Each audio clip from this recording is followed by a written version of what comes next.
Tonight, a NASA rocket explodes, how it happened, where it was going, and what this means for the International Space Station just ahead. Later, molten lava threatens a Hawaiian village. Updates on the evacuation and threat to property damage. We have the story. Plus, it's almost Halloween weekend. Our very own Brianna Flynn is here to tell you what's up with that. You won't want to miss what she has to say. Hello and welcome to the MCTV Weekly News Update. Today is October 30th. I'm Josh Englander. And I'm Katherine Janiszewski. Here are the stories making headlines tonight. Now, a tragic story from Long Island. A 66-year-old woman was killed by her psychologically disturbed son Tuesday night. Derek Ward beheaded his mother before jumping in front of an oncoming train, according to Nassau County authorities. The victim's son has been evaluated for psychiatric problems over 10 years. Friends, family, and colleagues were shocked. Her son had a previous criminal record for gun possession. A lava flow that has been on the move since July 27th of this year is now approaching homes 300 feet from the nearest home in Aiuto rural area of Hawaii. This flow is from the Aiuto volcano, which has been continuously interrupting on and off since 1983. Nearly all residents have evacuated, saying they had somewhere else to go, with the rest going to aid centers set up by the Red Cross. So this lava situation in Hawaii, I've been to Hawaii. It sucks. I've never been to Hawaii, but I feel so bad for these people, especially since the lava has been coming since the 27th of July. Just knowing that it's eventually coming and that slow onset, I can't imagine how upset these families must be, but I'm at least happy they probably had time to move all of their stuff out. Yeah, no, definitely. And since the summer, Yeah, it's awful, but since it wasn't as rapid as most disasters, it's better. I guess, as far as disasters go. Oh, God, yeah. Well, around 11 a.m. on Wednesday, the Dutchess County Sheriff's Office Regional Underwater Search and Rescue Team recovered a car from the Hudson River that had most likely been there for a couple of years. The car was pulled from the water near Victor C. Warris Park in Poughkeepsie and currently has no association to any past crimes. Investigators are still looking into the origin of the vehicle, thought though it will most likely be demolished. Marist students are banding together to help the environment and reduce use of plastic water bottles. The Circle reports that Take Back the Tap is a national organization and now has its own advocacy group on campus led by senior William Vrekopoulos. The group's ultimate goal is to acquire up to 4 new water bottles filling stations on campus, in addition to the 2 already installed. Vrekopoulos said he was inspired to take action after viewing the documentary Tapped about the harm of bottled water. I definitely think this is an interesting issue. I definitely think it's an issue. You hear how much Americans specifically use water bottles, the disposable water bottles, that having a water bottle filling station will definitely help at least Marist's impact on that, and hopefully if other areas get involved, it'll help reduce that impact as a whole. And it honestly is probably one of the best ways we can reduce. Absolutely, and if it helps people get hydrated, I know that when I carry a reusable water bottle, I'm more likely to drink water during the day. So not only is it helping the planet, it's helping our bodies. And prices are going up anyway, so you might as well go with True, saves money. God, yeah. Oh, man. Well, speaking of Marist happenings, it's Halloween weekend, and we're all ready to dump that midterm blues, right? Brianna Flynn is here to tell our college exactly what's up. What's up, Marist? I'm Brianna Flynn, and this week I'm talking about Halloween. If you're anything like me, Halloween can be a stressful time of year. Like, do you watch Hocus Pocus or Halloween Town? Do you go to the Chance and get followed around by some weirdo dressed like Walter White? Or do you attempt to host your own party and end up with a scary surprise guest, your RA? These are the real questions that need answers. But Halloween doesn't have to be that difficult. I'm here to give you some tips for having the best Halloween possible, or at least one you can tolerate. And no, none of my tips include suggestions for dressing as an Ebola patient. Seriously, don't do that. Anyway, number 1 is that if you're going to be clever with your costume, make sure you put at least a little effort into it. Clever costumes are the best, especially considering you're probably going to see 10 football players and 8 cowgirls on Halloween night. So if you have a different idea, go for it. But make sure you actually try. Remember, there's no point as going as something you thought was genius if you're going to have to shout at people all night explaining what you are. And nothing will kill your Halloween spirit more than a blank expression.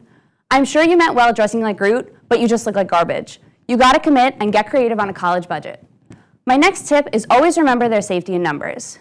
This one is a bit more serious, and I'm sure you're sick of hearing about the buddy system from your mom, but it's important. Obviously, everyone you're gonna run into is gonna be in some sort of disguise.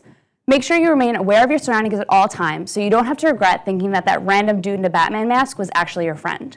Have fun, but be smart about it. Just because it's Halloween doesn't mean that everything goes. Next, remember to go grocery shopping on Saturday. This is my most important tip because leftover Halloween candy is going to be going on sale any day now, and there's no better way to celebrate being alive during Halloween weekend than discounted Reese's. If you think I'm kidding, you must not know me at all. But your housemates will be thanking me next week. Finally, just have fun. It sounds cheesy, I know. And I know Halloween isn't for everyone, and it will probably always disappoint someone. But it doesn't have to be you. Don't be the one sore loser who refuses to join in the fun and leaves the rest of the Taco Bell hot sauce packets without their mild. It's that one night a year everyone gets to dress up like crazy people, and you don't want to look back and regret staying home alone waiting for the great pumpkin. So get out there, have fun, be safe, and be creative. I hope you all have a great Halloween. I'm Brianna Flynn, and that's what's up. I can figure it out. Cute. Dunkin' Donuts announced on Tuesday that they will be releasing their own twist on the very popular New York bakery Dominique Ansel's donut croissant hybrid, the Cronut. The Dunkin' version will be available November 3rd and will be called the Croissant Donut. It is described as a delicate, flaky croissant pastry in a ring form, glazed like a donut. The Croissant Donut will be available nationwide in limited quantities for just $2.49 each. We can say Google that for just about any problem we run into. But Google is on to the next stage of problem solving, this time in terms of our health. They are currently developing little magnetic particles that are said to identify diseases in our body and bloodstream, including cancer. And the head of Google X Research Lab, Andrew Conrad, said, quote, "Nanoparticles are the nexus between biology and engineering. The particles will come in pill form and will be available for consumer use within the next decade." That's got to be one of the most interesting things I've ever seen, and I don't know how Google keeps bringing this stuff up. I'm kind of like confused at why Google's doing it. I mean, it's a really cool concept, but I don't understand Google's part in the whole thing. Yeah. I'm happy that it's here or will be coming, but the company that it's coming from is a little confounding to me. It is, but like at the same time, like Google has continuously surprised us with everything. True. They had the Google glasses. I mean, I never thought those The would be popular. self-driving car. The self-driving, like that's not even available worldwide yet, I don't True. think. But once that hits, like everyone's going to be getting it. Absolutely. Like everyone wants to be chilling out for a 4-hour drive. Like, are you kidding me? Like. Sounds good to me. Drive to school for me. Well, so speaking of entertainment, we got a rolling entertainment video we would like every one of you to check out. Hey everyone, it's Andrew Auger over at The Middle Seats. Here are this week's top stories. The pop music world almost folded into itself in excitement with the much anticipated release of Taylor Swift's 1989 this past Monday. 89, Swift's fifth studio album, is on pace to become the 19th album since 91 to top 1 million copies, and the first in 2014 to do it. This would also make Swift the first act in history to have 3 opening weeks of selling 1 million copies. Taylor's success must be really making all 70 of her exes feel like crap. Except for you, Jake Gyllenhaal. You're perfect. In irrelevant to your life celebrity news, it's been rumored the celebrity power couple Chris Martin and Jennifer Lawrence have split up after roughly 3 to 4 months of dating. The two started seeing each other in June and reportedly called it quits this week. Also in celebrity split-up news, Charlie Sheen has ended his engagement with former adult film star and fiancé Brett Rossi. The couple, who had been engaged since February, split because of Sheen's reported commitment to his children. Let's hope that the mourning periods of all these celebrities going through a breakup ends swiftly. Otherwise, Ben & Jerry's stock may be skyrocketing. Trust me, folks, even Cherry Garcia sounds good after a breakup. A lot of people like to go to the movies to drown away their sadness. This week at the box office, horror movie Ouija took the top spot at the box office, taking in an estimated $20 million. Keanu Reeves' action flick John Wick came in second with $14 million, while Brad Pitt's Fury placed third with $13 million. Next week we have the aforementioned Jake Gyllenhaal's thriller Nightcrawler, along with Daniel Radcliffe's horror comedy Horns. That's it for entertainment this week. I'm Andrew Auger. That's all I have to say. Happy Halloween. Be sure to catch my show, MCTV's The Middle Seats, every week, only on MCTV. Why should people watch the other half? Phenomenal question. We really get down to the issues. Oh. Now, it's trendy, it's hilarious. It's something that every college student can relate to. It gets very provocative. It's really great to see what the opposite sex thinks about things. Real men don't do that, alright? You gotta start seeing some real men. Okay! You know, there's some times where Rob and I have a little bit of a disagreement on subjects. Final thought. Oh my god. I look jacked.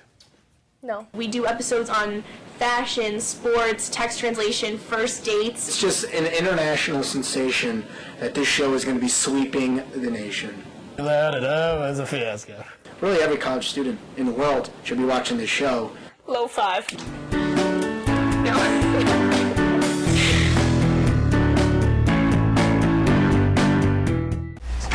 You said Yo, Drew, I got your text. What's up?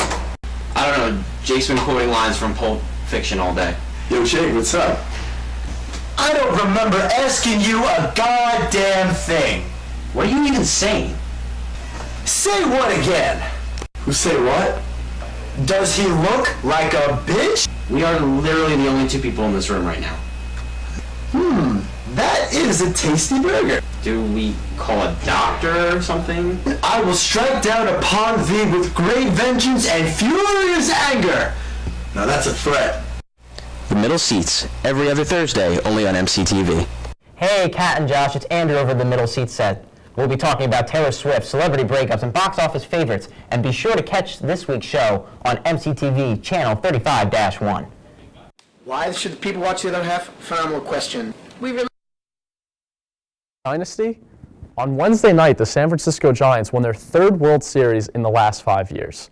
Madison Bumgarner came in relief on just 2 days rest from a complete game shutout to pitch the 5th, 6th, 7th, 8th, and 9th innings of Game 7.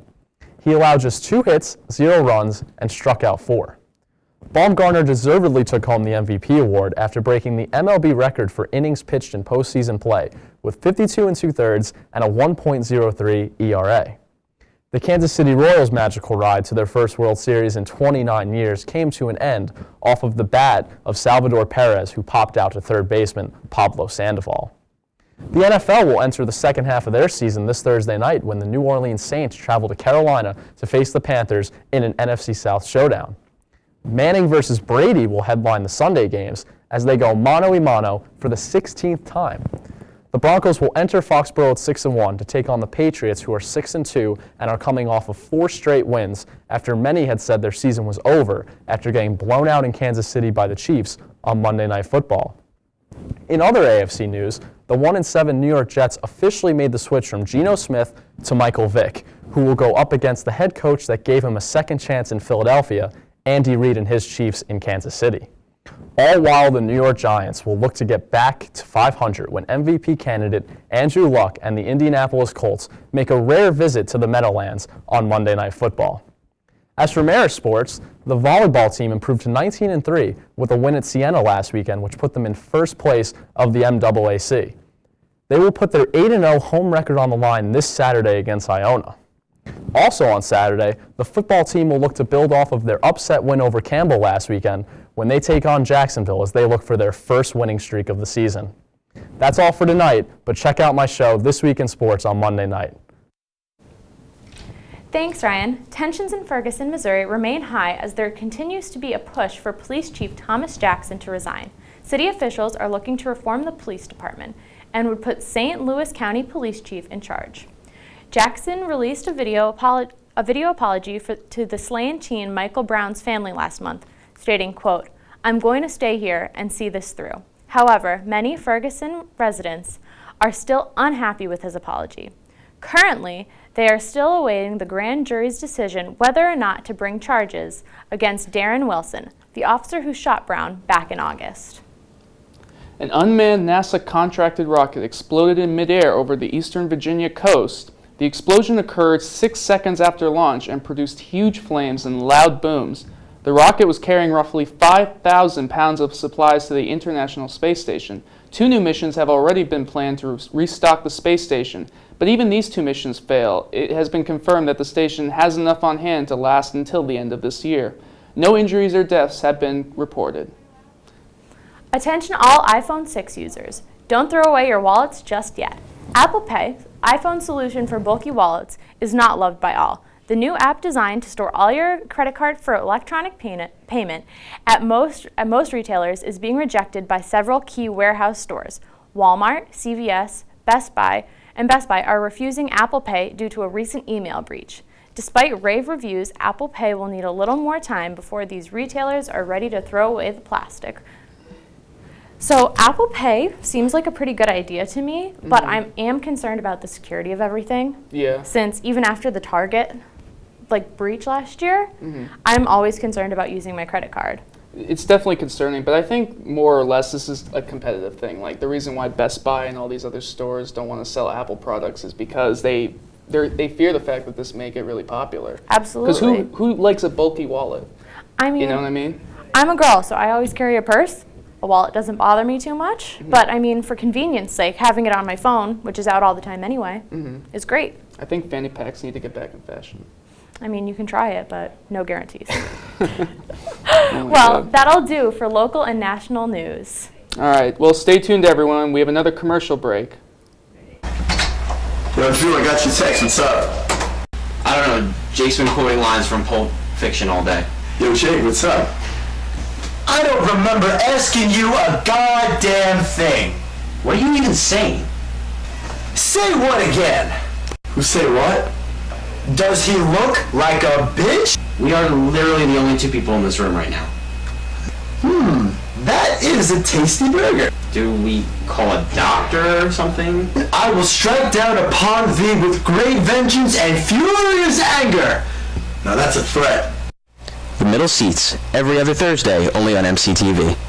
Why should people watch the other half? Vladimir Putin had some We really get down to the issues. club in one of his most candid and aggressive speeches yet. Putin accused the United States of destabilizing world order by supporting, quote, open neo-fascists and Islamic radicals. A Kremlin aide suggested that Russia couldn't exist without the United States. However, despite Putin's vicious claims, Obama rejected the statement, saying, quote, Russia will, of course, do without the likes of me. You may remember how North Korean leader Kim Jong-un was missing from the public for almost a month. Well, news has officially surfaced as to why he was removed from society for this span of time. While many had thought it was because he had been ousted by one of his late father's guards, apparently the North Korean leader had undergone surgery on his ankle to remove a cyst. Earlier this year, the cyst had been found and was causing him severe nerve damage, so after getting it removed, he continued to remain out of the public eye to recuperate.